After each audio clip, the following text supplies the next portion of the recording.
In this case, the Army has chosen to recognize members of the 82nd Airborne, and that, of course, has a storied history in the Army's history, whether it be from Normandy through the Battle of the Bulge, and then, of course, to modern-day times in Iraq and Afghanistan.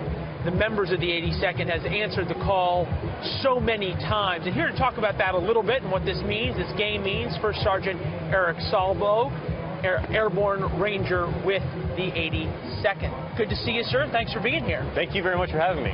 This is great. All right, I've asked everybody in a uniform so far.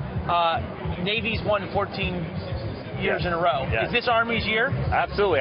You know, when we were talking earlier on the way over here, I think the final score is going to be 82-0, obviously of course. In honor of the 82nd. Could it be 10-0 though if we somehow combine the two numbers? Yeah. 8 plus 2? I'll take that. At Okay. this point, that's what I think. It's Army win regardless of score. All right. Well, a few things that everybody in the Army uniform agrees on so far.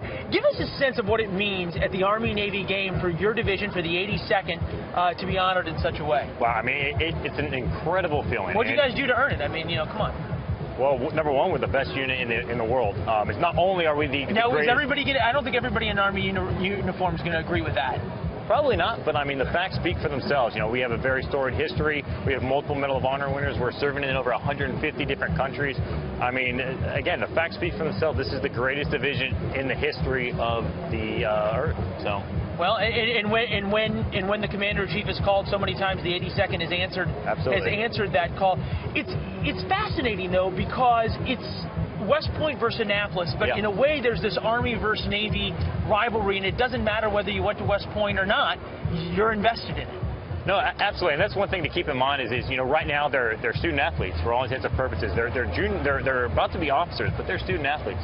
Once they graduate at West Point, some of them here in less than a year will be in the ranks of the 82nd Airborne Division and possibly even overseas. So let's not lose sight of what these soldiers and what these future leaders do.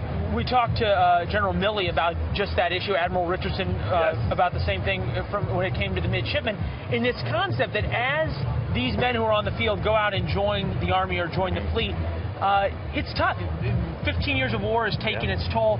Obviously, there's a new administration coming. Don't worry, I'm not going to ask you to talk politics, but I'm going to ask from the soldier's perspective, and you as First Sergeant of your company looking after 120, 130 men, what do you need from the American people? What do you need from your government to do your job better?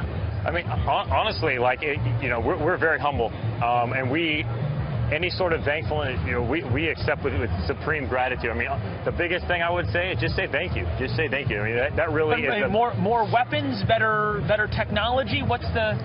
I mean, from the American people, we just want their support, and we've gotten that. I mean, I've been in the Army over 10 years now, and it has been just a huge honor, and it's been very humbling to be a part of this and be a part of this great division. And I'm just, every day, it's just I wake up and I'm happy to go to work.